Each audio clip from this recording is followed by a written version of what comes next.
Hey, what's up?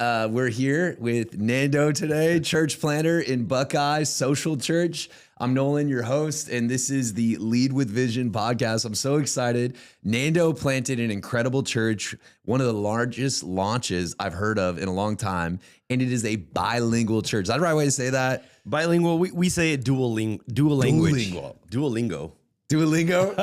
Dude, I have that app, you know? Duolingo, man. Dude. Yeah, because we do a full English service and a full Spanish service. But Nolan, before we start, dude, just want to thank you, bro. You are an inspiration to me, to our church. You're a word-wielding warrior, bro. You're a ninja with your words. And, oh, man, I copy a whole bunch of things you guys do. We're kind of like... Dude, that's an honor to hear. El Jardín. If we had another name, we're El Jardín, bro. We would be a campus of social, actually. Yeah. That's dope, man. I appreciate you, Dude, bro. I thank appreciate you, you coming on. So first time I met Nando, pretty quickly, like, obviously we always vet and like, hey, is this guy one of the dogs? And it was like, nah, he's one of the dudes. Like, this guy's going to be solid. So you have a long background in leadership. I'm going to get some of it wrong, but real estate as well as ministry. Yeah. Anything else there? Lawyer. You were okay. All right, let's jump in. Let's take me back to your call, how you ended up in ministry. I want to hear everything. So, you're obviously a leader, a gifted leader, prophetic leader. Take us back. How did you end up getting called into church planting? Man, good question. I think it goes back to being a young guy in youth, struggling a whole lot. I was a mess, dude. I was fired. I got fired at church. Shut up. It's like that's how a mess I was, dude. Like, just a troublemaker. And I remember Andres, a good friend of mine. He was a good friend. He never like spoke down to me, and as we became good friends, he just like started teaching me more of the Bible, and I got hungry. Then he became a youth leader, and I started serving under his wing. Then he developed me to be a youth leader too, and this is at my uncle's church in Mexico, bro. So like, my uncle was the first guy who gave me the opportunity to lead, and what a risk, because he knew, like, he saw the whole process. Like, this guy's a mess, but now like I've seen God work in him. So in Mexico, there's no, like, it's not common to see people like full-time on staff. So I did my degree in law, and I was a lawyer while simultaneously being the youth pastor along with my wife. And dude, we saw God's grace in such a powerful way. It's like, this is what we want to do. Like, mind you this, I was already a lawyer. Mm-hmm. We were doing good. We had our house, we had our cars. And because I know a lot of people can think like, oh, you lived in Mexico. I've literally gotten the question of like, were you riding on donkeys or what? Like, it's like, no, we actually lived really good, man. Like, we had awesome food, bro. We had our beautiful house, bro. Like, That's insane. it's funny, dude. But we've literally gotten that question, bro. Like, oh man, how did you live in Mexico? Like, What city was this? this is Hermosillo, Sonora, which is the state is it's border state here with Arizona. So it's like a 6-hour drive from here. Yeah, dude. Oh, okay. It's an amazing city, amazing culture, amazing food. Actually, Hermosillo is known for, like, there's a lot of really good musicians that come out of that city, bro. Like, so a lot of talent. And yeah, man, I was a lawyer working, and then at the same time leading youth ministry with my wife. And we took it when it was probably like 20, 30 kids. And then in a year, we were like around 200. And No way. seeing that growth, bro, it was like, man, God. How long was marked that? us. That was just like the first year being the youth pastor. You grew a student ministry to 200. Yeah, man. It was crazy. That's dope. It's God's grace, dude. It was God's grace, man. Like, very, very visible. I'm telling you, there was no strategy, man. I was not a strategic thinker or leader. It was like, let's do this. And I think one of my gifting is like being acquainted and just like know what people like. Have a good taste. I think that's my thing, bro. Like, I have a good taste, and because I have a good taste, I know what's good and what's not. I feel that from you. Can you That's drill it, down bro. on that for somebody who says, what do you mean good taste? Like, I know enough about you to be like, okay, first of all, you're an anointed communicator. You're an anointed leader. People want to be around you. You're magnetic. You know, like when Nando walks in the room, like, you feel it. You change the room. Thank you, bro. Yeah, but Talk to me about that good taste thing, because that's something. That's something. Even early days with zero strategy, you're growing this ministry. You're a social guy, but like, talk to me about taste. What does that mean? Dude, well, this same guy, Andrew, he was actually also the graphic designer, really good and talented graphic designer. But then that would be a little bit of a attractive, but at the same time, like the venue and the space didn't correlate with the graphics we were designing. Okay. So, even with that, and also I consider myself like an artisan. Like I was also a drummer, and I was the guy like in the worship band. Like, dude, like these songs suck. Like let's change them. Right? You know, it's that good taste. The venue, like, is it looking cool? Is it looking attractive? Does it match what we're projecting out there? So yeah, man, I don't know where that comes from, dude. My parents are they were pastors, dude. My dad did always say like, hey, like, because he was a pastor, and he always said this: whenever you open up a church, like, don't be one more church on the block. Wow. Okay. Like, be different. Be different. So I think I was always attracted to the different. Like when we being youth pastors and we saw God's grace, we knew we needed to go somewhere else to learn. Not because my uncles were not gonna, it was just too familiar. It's my uncle. You know what I mean? It's like we needed to grow, and that's when we moved to the US. We came here. We thought it was gonna be just like a 6-month training or whatever, and then go back. Maybe plant a church in Mexico. I don't know. What year was this, and how old were you? This was 2018. I was 26 years old. Married. We had our first daughter. Okay. No, I don't know. I was like 28. Yeah, 28. Why did you guys need to come up here for that training? Was that just where your uncle was going? Yeah, man. So speaking back to the thing of taste, like I grew up and knew a lot about the Hispanic church that I didn't like. Okay. So I grew up Pentecostal, and I love the Holy Spirit. Let's go. But I got to see the prophetic, and I also got to see the pathetic. Oh my gosh. Like, these are things as like a non-Pentecostal I would never say. I can say it, bro. Okay. And to be clear, I'm not talking about like my uncle's church. It's like in general, the church, the Pentecostal move. Can you are there any examples you'd be willing to give? Like, absolutely, bro. But it's gonna take long. I'll just share one. There was guys that would bring a bottle, and they had a trick to turn it into wine. Like change the color of it, and they would actually promote themselves of like, hey, this special preacher is gonna come in, or prophet, whatever you want to call it, and he turns water into wine, and that whole thing came out, like it blew up, and the guy had a little, I don't know what it was. It was a trick. Yeah, magic tricks. Magic but trick like on the he's saying it's real. Exactly, and so it's weird, bro. That's just like cheesy, phony, fake, lame. Yeah. Okay, so you're witnessing church done poorly. Yes, inviting. Right. Nonsense. The like dust of hair, dust of gold in your hair, and I'm like, I'm just like, I ask a lot of questions, bro. Yeah, that's my thing. Like it's like, what is it good for? Like, can you shave your head and then just go sell that gold? And is it going to help you with? Like I get the thing of like signs and wonders and miracles, but like. You got a tooth of gold, and it's like, okay, but what are you gonna do with it? Like would God actually do you're that? in debt. Can you go sell it and pay someone the debt? Like, you know what I mean? It's like, good, bro. It's just things that I would. So I got to see a lot of that, but then also like in the charismatic or the Anglo, when we moved here, I also saw like a lot of things that I didn't like there too. So. Any examples there? Come on. Yeah, man. We went to Elevation Church. That was the church where we got some training, and dude, from far it was like, oh my God, we gotta be there. And but then once we were in and working, there was just like, dude, there was a lot of things that I just didn't agree, man. There was one where every campus would have like their broadcasting of baptisms. Okay. So obviously they want to show off because like, hey, it's our turn. We want to show the biggest numbers. They would make them compete, all the campuses. Of course. And then so they literally did a whole like call center of calling their whole database. Do you want to get baptized? Do you want to get baptized?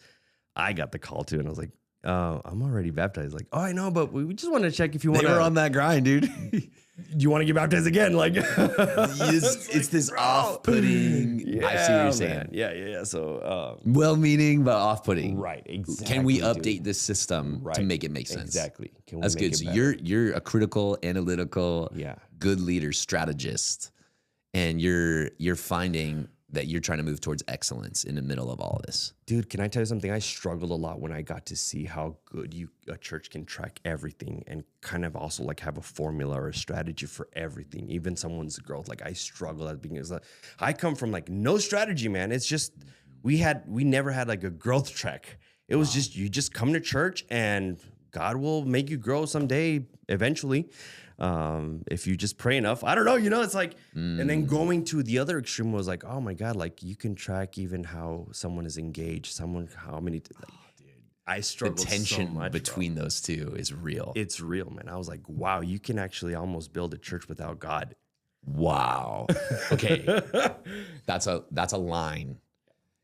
So where did you end up? How did you resolve the tension in your own mind as you started to move towards your own ministry between the overly programatized, systematized ministry where it's almost human engineering versus we have no, we're so relaxed that we're allowing fake magicians to pretend they have a miracle. Yes. You know what I mean? Like, so how does that end up getting resolved? Like, what do you do with that? Man, I would say this: strategy without spirit is dead.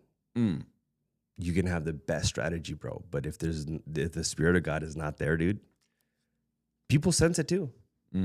People can sense it too, bro. People are not dumb. So I after Elevation, we moved here to Phoenix, and then I got connected. A friend of mine recommended CCV, and we started going there, and I started translating. They did a Spanish service, and I was like the Spanish voice, and it was a good like learning curve too. Even though I'm not a translator like by trade, I'm just a communicator, So that helped a lot. But even in this church's CCV here in Phoenix, like, and this is something that Travis Brown would always say too. Like, we have such a good machinery that even if people on staff do a poor job, you still end up looking good. Wow. Right? Wow. So it was easy, man. And it's a good church, has good leadership, guys. I learned a whole lot of good things. But again, I'm tied with that question again. Like, if our strategies don't have the spirit of God, they're still dead. Wow, dude. And my concern, bro, this is just from my angle, my time working there. I would baptize people. There was no really clear definition of what baptism means. And we would baptize people because anytime, any Sunday, you can get baptized, which I think we should make it accessible and remove barriers. Yep. But are we truly explaining them that they're dying as they go in the water? So you start to ache for the real in the middle of. Yes, bro. And it's this both and. Both and. How does that give birth then to social church? Yeah, like talk me through, because you end up on this journey where the Holy Spirit leads you to plant a church. Can we dive into that a little bit? Absolutely, man. 2020. So we're here. I'm doing real estate, doing good, man. Like seeing God. I had always dreamed of working at a church, like, or just being part of something bigger than myself. And I truly believe this, man. God will test you before that. And when I was like in the peak season in my real estate career, I get this offer to work at CCV, and I'm like, nah, I need to pray about it. Like the thing that I always wanted, now I need to pray about it because I'm not 100% sure. And so I remember God during those time of prayers, man, like I'll tell you this, I had read books and few times I've heard God speak so clear and loudly, and it was something that I had read in one of the books too, but then I felt it so personal. And I hear God's voice saying, give me the next 5 years. I want to train you. I want to prepare you for church plant. And I'm like, it felt good, man. Like So I already had since the youth pastoring in Mexico, we had that seed. It was funny, man, because like literally last week, my wife Nicole pulled out a note that she had literally in 2017 of like what's going to be our 10-year goal, and it's everything that we put there. It's like we've seen that come to pass, and one of it was like church planting, and another one was like not living in Hermosillo anymore, like just things like that where we see God's faithfulness, but. Yeah, man, we prayed about it, and I remember God saying, give me the next 5 years. And I surrendered it. It was like, okay, this makes sense. Like, I have the seed, but I also know that I'm not ready. Have you been there, man? Like, 100%. You have a dream, but you're like, it's such actually a big dream that you don't know how you're going to get there. Like, you don't even know how you're going to start. And so, yeah, that's what we did. That day, man, I surrendered it to God. I was like, all right. We stopped talking about church plan, my wife and I. We stopped dreaming about it. Even like we were faithful wherever God put us. And then the offer to work at CCV came, and I was working there and learned a lot of good things. And I was at a campus in Maryville. If you're familiar with the Phoenix area, Maryville is, we call it the El Barrio Fino, the hood. Yeah. It's a good, but it's also like, is it really, good in the hood or is it not good? Man, dude, there's a lot of good food in the hood. I'll tell you that, bro. Okay, I will say when I first moved here, dude. we went to Maryville and found some hole in the wall like tacos, and it was bomb, I can't get back to it. You know what I mean? Like dude. Out here, we have nothing like I'll it. still drive the 40 minutes to get some bomb tacos, bro. It's worth it. And but the other thing is that it was really close to GCU, so like the that's right. The campus is pretty much like full of college students and Hispanics, because Maryville is a predominantly Hispanic. That's right. City, and those are like my two things. Like I love serving the youth, I love serving Hispanics, and there was this. I started seeing this happen. Mind you, this on 35th Avenue, where this campus is located, is where a whole bunch of Hispanic churches are there on 35th, like almost like next to each other, whole bunch. And I was seeing almost every Sunday, people coming and asking for a Spanish service. And everyone would point them like, hey, can you call Fernando? Can you call Fernando? and so I would just, meet people and say, hey, unfortunately, we have some, in-ears monitors. We translate no, but I want to be able to worship in my own language. Wow. And I kid you not, dude, my heart was just like, boom, pounding and crushed too, because like, wait. These people know that we are on 35th Avenue. There's a whole bunch of churches here, whole bunch of Hispanic churches that have fully in Spanish. You can worship in your own language, but they're seeking something different. So it all comes to that point where like I feel like they feel the same that I do, like a different taste, something that a lot of things I don't like about the typical Hispanic churches, and also like things that are not, or I didn't like about the Anglo church. Right. So, man, that's where we started just like praying more about it. Like I all of a sudden we caught ourselves like talking again about church plant. Dude, 4 years passed after this is now January of 2024. Because in January, and I'll give you the date, January 27th of 2020, bro, God spoke to me telling me, give me the next 5 years. I wrote it down in a prayer journal. January 27th, same day, but 4 years later, dude, I meet a prophet. Real dude, bro. Because again, I've seen the prophetic, I've seen the pathetic, I've seen the whole thing. And I was a little skeptic. I'm not going to lie. I was just like, just we'll see what happens. And there was just the Spirit of God moving so powerful, dude. I don't know how to explain it. I had not receiving any word directly, and I was already like crying like a baby. I just couldn't control it within me, bro. And this guy comes, removes his microphone, which I thought was pretty cool because he didn't want to be seen, and just very personal to me and my wife says, hey, I don't know why, but I see you guys planning a church that God told you about 5 years. And I'm like, you gotta be kidding me, man. Dude, we go back to our home and we find our prayer journal. It was exactly the same day, dude. January 27th. Stop. Crazy. So you've told me this story a little bit. That's even sharper. Yeah. That's powerful. Do you know that we received a prophetic word, and that was why we planted too? There you go. There's always all these different reasons. Bro. Yes. But like, that's powerful. That's beautiful to hear. So, okay, let's rewind just a little bit. So you had been prepared for this over your life in some ways, Yeah, right? From your salvation on. Yeah. You Parents. and your wife dreaming, praying, the tension between the real, but also the, like strategy, but avoiding human engineering, Yes. and the real and prophetic, but avoiding some of the like relaxed Too allowance. emotional, just and like, it's not excellent and all these different things. That's amazing. So that's a huge part of your story.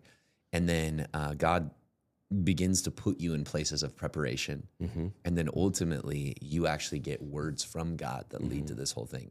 That makes so much more sense out of your church to me. So I'm excited to talk about your church. But before we do, what would you say to the young guy or, the couple that's trying to figure out, like, how do I know I'm called?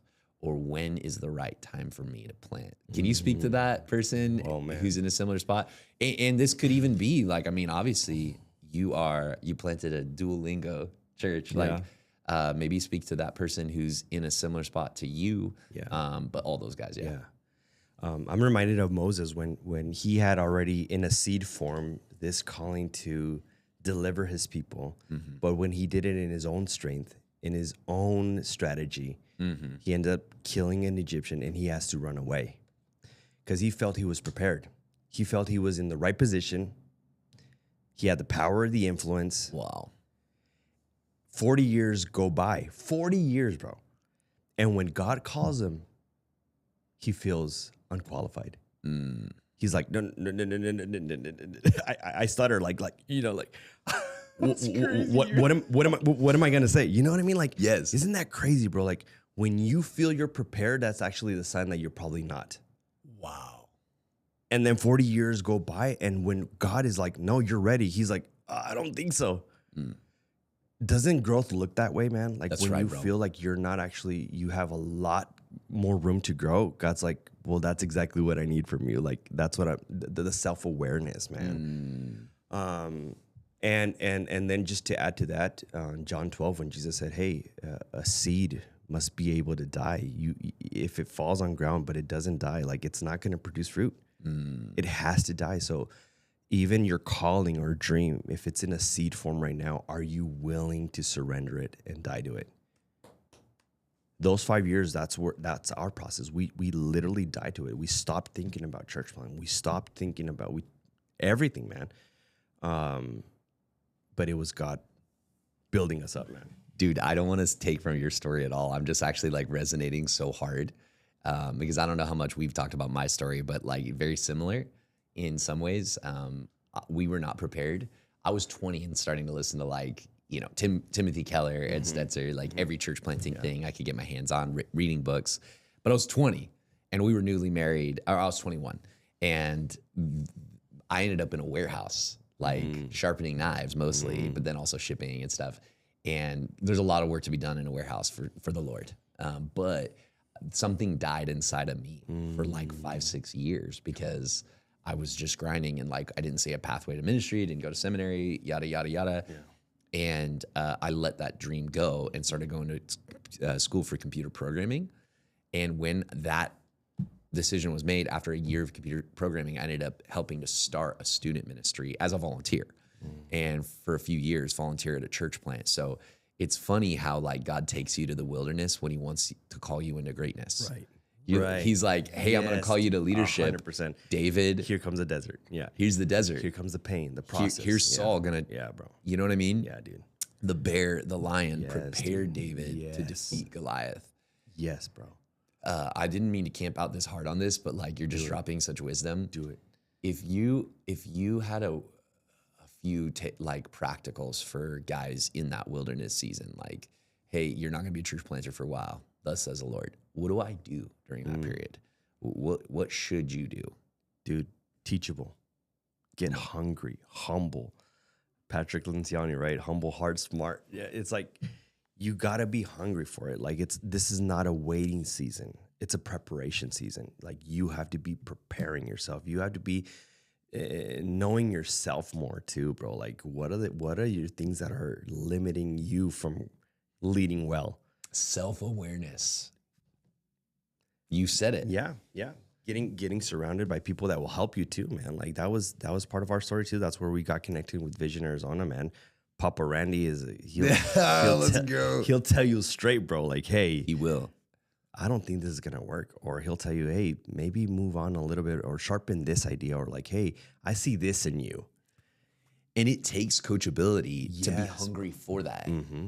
Yo, like Randy, how would you view this? You have that, bro. Like just to continue to not to like over pour it on, but like truthfully, I think that's what we saw. All the guys were like, "Oh, this dude's gonna be dope. Like they're gonna crush." Thank you, bro. And I think that self-awareness, that humility that was formed in you years prior is still evident in you today. Even though you're like one of the most successful church plants I know about, you have this hunger, this coachability. And that's the reason you're going to continue to go further faster because you're an instrument in the Redeemer's hands. Wow, man. And you're able to be fashioned to take into the woodshed when necessary.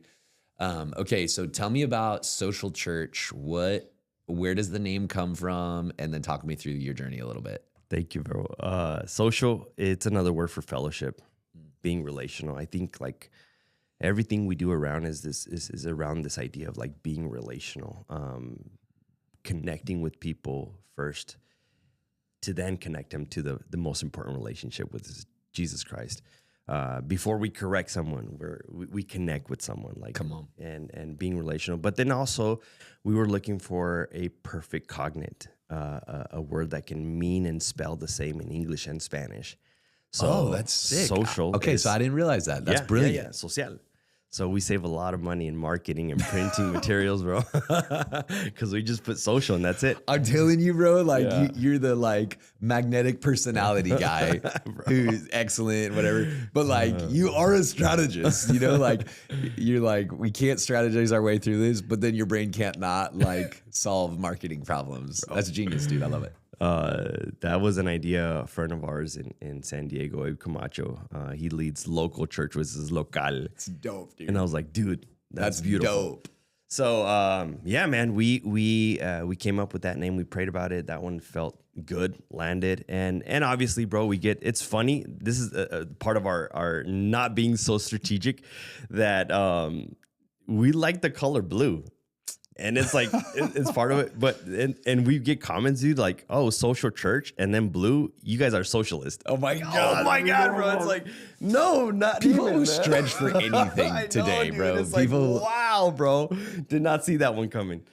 that's when you just turn it around. Like it takes one to know one, bro. Like if you really think I'm a socialist, exactly. that's wild. Okay, so people finding ways. Now, social church, fellowship, it's real, it's relational. How has that lent to, like what happened over how long was it before you guys planted? What was your timeline and how did you move towards launch day? We started like we did our first gathering in November of 2024. But then formally initiated like our gatherings and everything in February of 2025. So it was like a 14 month process kind of.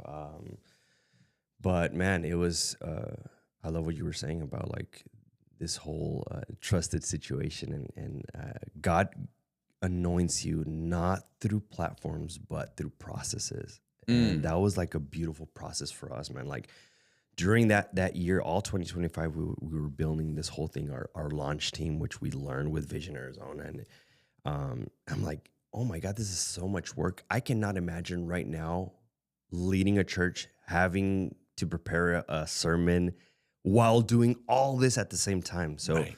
I think that was very, very smart.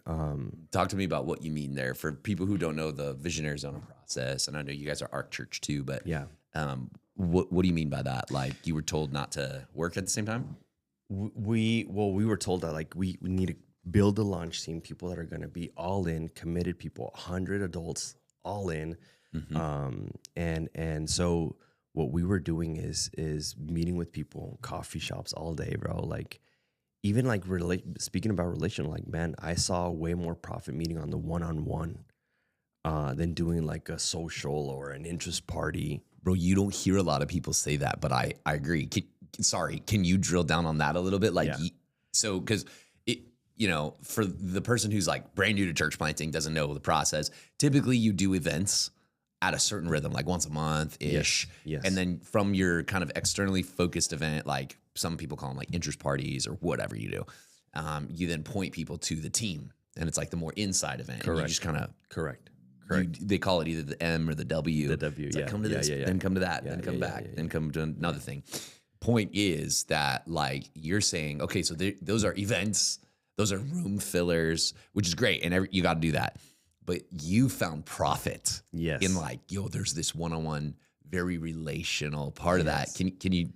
Yeah. So there was like a couple months that our target or ad, whatever we want to call it, marketing was not to do social events or interest party, but it was like, hey, I want to invite you for a coffee. Let's talk. And there was a lot of people signing up for that. So it's like, hey, one-on-one coffees, man. There was days when I would drink 8 coffee. I love coffee, dude. Same, bro. And I wish we had better coffee shops here in the West, bro.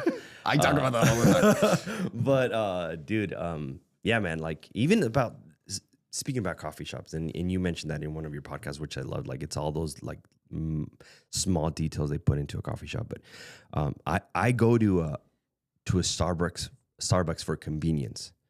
I go to a craft slow bar coffee for community, right? It's like, yeah, there is a better taste, better culture, but it actually helps you build better community too. That's right. So I think that's what we were aiming for as a church too. Like not a convenience store, not a convenience church. It's not comfortable. It's not here. Oh, I just want a comfortable word on a screen where there's no pastor. Like it's going to be real, but we're going to be relational. But we're gonna be straight and truth tellers, man, which is something I really love and resonate and learn from you, bro. Dude, I'm willing to be really mean to people. You are, yeah. You are willing to but cut when people you in rebuke half, people, which it is like feels good for some bro. reason. Yeah, like, yeah. Nando's like the velvet hammer, dude. It's like, dang, I think he just gave me what I was not getting, and it felt like, but I liked it. Dude. It's the connect before correct. Yeah, dude. So that process, that one-on-one. So what you're saying though is brilliant. That relational skill, like that. I've always called it ground game. This is a nuggie, dude. Like if you're a church planner, ministry leader, whatever, like do not forsake the ground game. Yeah, bro. So to speak. Like ministry doesn't matter what role you're in, doesn't matter what church you're in. It doesn't matter what era we're in. Ministry is people. Yes. My father-in-law was at a church at one point would say that the pastor used to be like, I love ministry except for the people. I'm like, wait, what are you talking about, dude? Like that is literally the whole, not to throw shade on any pastor. He's joking and I get it. But like ministry is people. Yeah. Like we found a lot of fruit. Like I found a lot of my leaders through obviously just praying them into existence. Yeah. But then at B, we would like invite people to, I was like, hey, I'm new to the area. Like, I don't know anybody. And partly selfishly, I was like, I just want to meet friends, dude. So I'd find the guy I resonated with the most and be like, dude, can we just go to like Topgolf and just, who do you know that's cool? Like, let's just invite them. Bro. And we get like whatever, 10, 15 guys and it'd be like, what's your name? Cool. Like, let me guess, they all have a big mustache. Yes, dude. Tats. Yeah. If you didn't have knuckle tats, you weren't there, bro. Yeah. But like, I guess my point in that is like, you're one of those guys. You're wanting to hang out and it's authentic. Yeah. It's not like, yeah, man. Because I'm just trying to get you to come to my church. I didn't even bring it up. Right. Eventually some of those guys are running like live stream and this and that today, but that's who you are. If you want to be a church planner, and the reason behind that is because you're good at preaching, you're good at giving a prophetic word, whatever that looks like, but you're not good at with people, you're gonna fail. Yes. Same to what you're saying. Like church is not a place; it's a people. Yes. And you need to learn how to be smart with people, like lead with people. So that's where we're at, man. We're developing even like our leadership development. It's all relational. It's like, hey, come hang. If I could tell you how many people we've won over pizzas and meals, it's amazing, bro. But that's the model, dude, Jesus gave us. That's the model Jesus gave us. So I know you're not going to say any of this. So you launch with over 600, almost 700 people.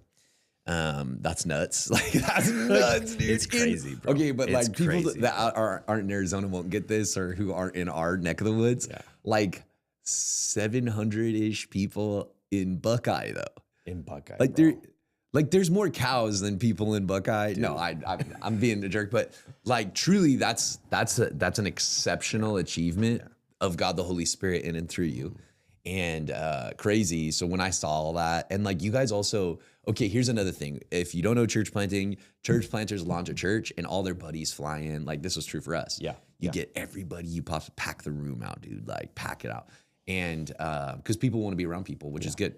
So you launch with that, and then you shrink to either, if you're good, half or less than half. Yeah, that's normal. You didn't do anything wrong. That happened to us. Yeah. Half show back up. You guys saw a little difference there. You comfortable sharing that? Yeah, man. Yeah. By God's grace, we only shrunk by 20%. So like we retain 80%, dude. It's crazy, man. And the more we hear stories, there's Spanish speakers that live in Scottsdale, bro, and that are driving to Buckeye to church every Sunday because of that need that I'm telling you, man. Come on. Right? It's like we're not building a Hispanic church. We're building a church, a kingdom church for Hispanics too. Come on. And actually, if I want to reach Hispanics effectively, I actually have to do it in English. Okay, actually, I failed as the host here. Host fail. All right. So you planted a very unique church too. So this actually taps into, and this is like the higher principle here is you saw a need that wasn't being met. Mm-hmm. And I think we don't need like we do need cookie cutter churches. We need every kind of church we could possibly get. Yeah. We're for more churches. Everywhere. In my city, down the street from me, everywhere. Let's go. I want to say this though, like you met a really unique felt need, especially in Arizona, especially like the Valley, but everywhere in the U.S. probably and beyond. So you planted a really unique church. Can you tell me so what is dual-lingual? Dual-lingual? Dude, I talk for a living. I can't say words. Dual-lingual. What does that mean, and how is that a little different than just straight Spanish church or bilingual? Yeah. There's one of the things. Actually, this even started as our personal experience when we landed here in Phoenix and we were looking for a church where we can build community. We weren't looking specifically for a Spanish church. And when we did go visit some of the Spanish-speaking churches, some of them were all in Spanish and some of them had a translator. And my goodness, man, it was bad. Like part of the message is getting lost. Wow. You're actually speaking to a certain target audience, and that's not so.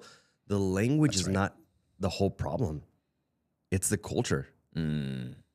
So if you're preaching in Spanish and your translator to English, you're actually speaking only to the Spanish crowd. Where vice versa is the same too. So we wanted to give 100% to the English-speaking service and 100% to the Spanish-speaking service.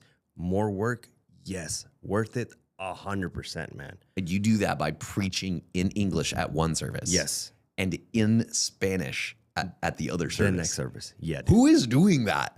I have never seen a church do that. Now, maybe I'm just outside of the cultural need for that. There is some churches doing it, for sure. There is some churches doing it. What I saw here in Arizona, they were still they were doing that, but they were still being a Hispanic church. Wow. Okay. So I see that if we were to build an American church, we were going to be limited. If we wanted to build a Hispanic church, we were going to be limited. So we needed to build a kingdom church, and this is part of our language, man. Dude. And we tell that our church this Saturday actually we had an all together, and we're going to do this every quarter, where the English service and the Spanish service they come together. Oh, that's dope. That one we do bilingual. Okay. But it's okay. But in the practice, in the language we talk about that is like, this is practice to heaven. If this makes you uncomfortable, come on, bro. How are you going to do it? How are you going to handle heaven?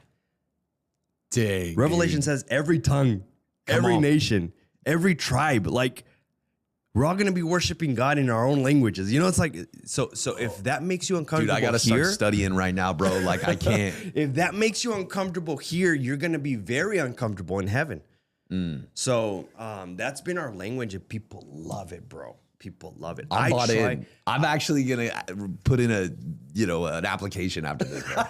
I try to be the one that doing the bilingual in those services, like me speaking, and because of this whole year, I got the practice and a little bit of flow of it, speaking both, and it seems I want it to feel like very smooth, seamless. So it's not like stopped, the other guy speaks, and So that Okay, was a so hard. that's even a principle there because you know that you're going to be the best at that.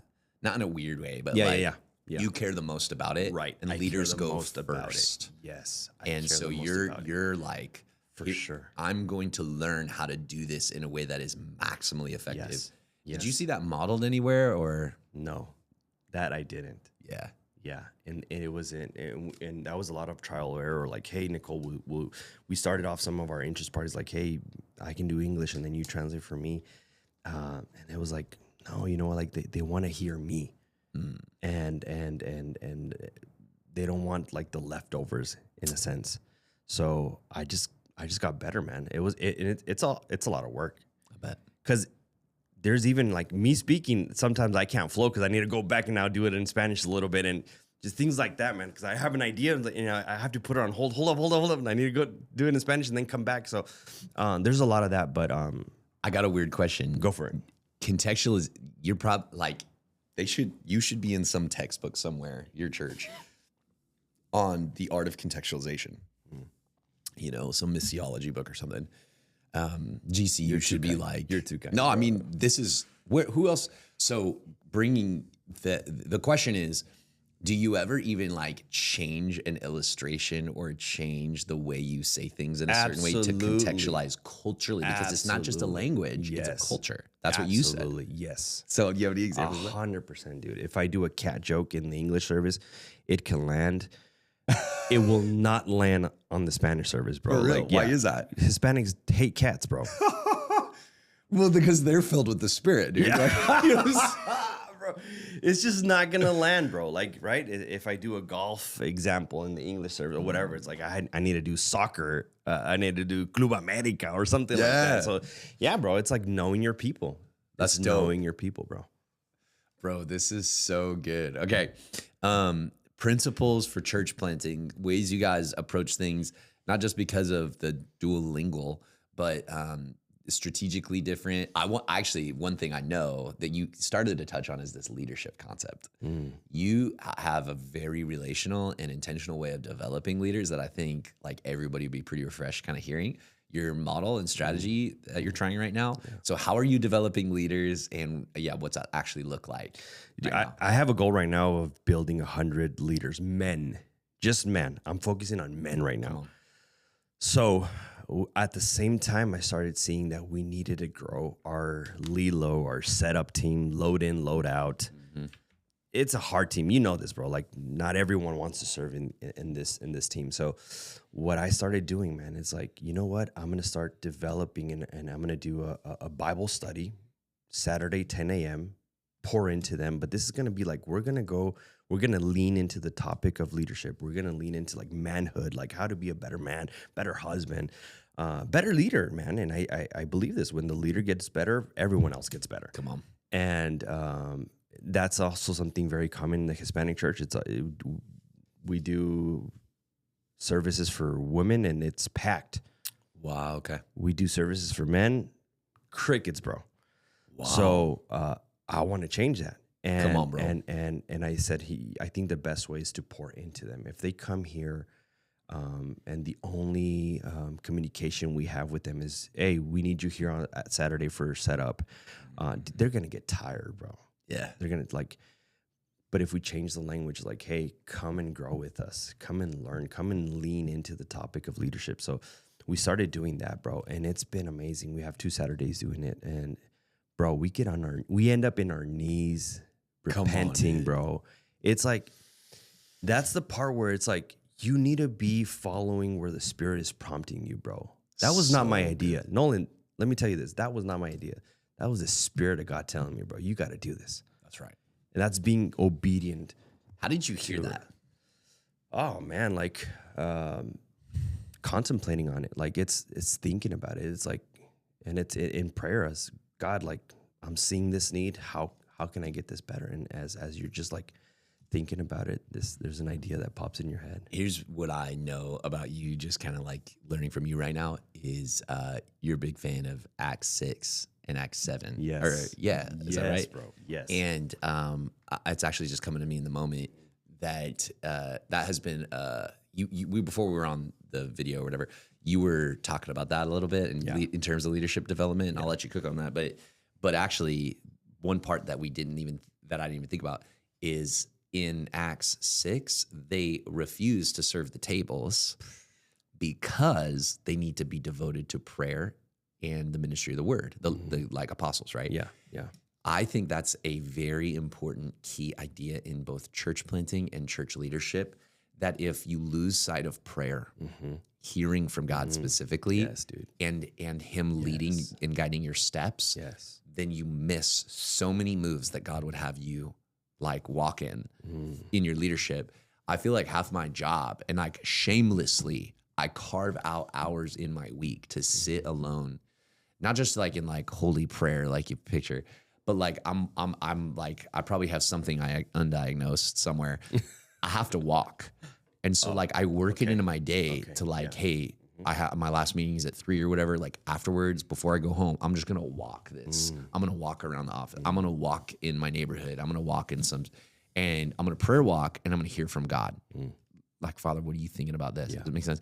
So we're both, I think, really like, I don't know what your personality profile is, but probably similar to me. Maverick. And they're the exact same. I want to be like you, but I'm cerebral. Yes. And I'm thinker. Yes, dude. But dude, it's a principle. You've got to hear from the Holy Spirit. Dude. You got to walk. You got to discern. He's got to speak into that.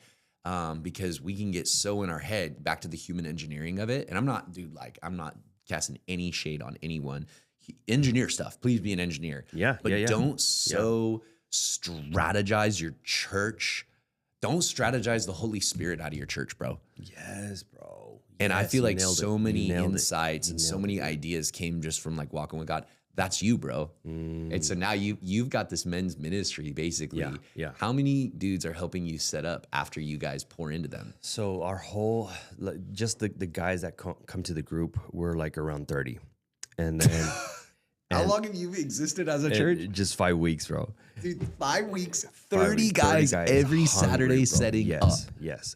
And well, that's just the guys, because simultaneously we have the essentials class where Robert helps me lead those who got baptized. We go in the room, so he's giving essentials to the people who just got baptized, while I'm leading the men's group, and then we meet after that. Plus others like gals, women that are helping set up. So we start set up at 11, and it's around 80 to 100 people around there, man. And then guess what? Around noon, we cook burgers.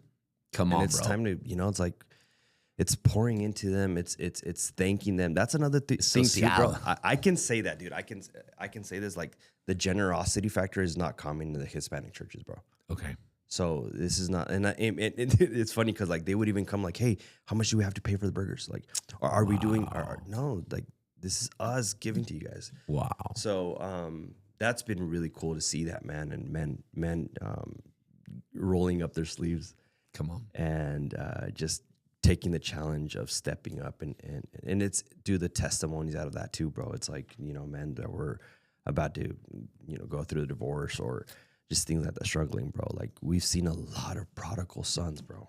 Wow. Our church is full of prodigal sons, pastors' kids, bro. We even have in our church people that were pastors. And actually there was a moment in their life where they just deflected or just walked away from their faith and they're back. No. And it's like, what is God doing, man? That's the Lord. That's the Lord. That's the Lord. When you're raising up leaders, so we're on this leader raising up, because that's amazing, by the way. I just cannot zoom in on this enough. Dude, Nando, you have built a men's ministry and a leadership development pipeline that does set up. You have leveraged, so this is the thing. You've leveraged load in, load out. Yeah. As a ministry that develops men and leaders. Yes, bro. Yes. What? Like that, like...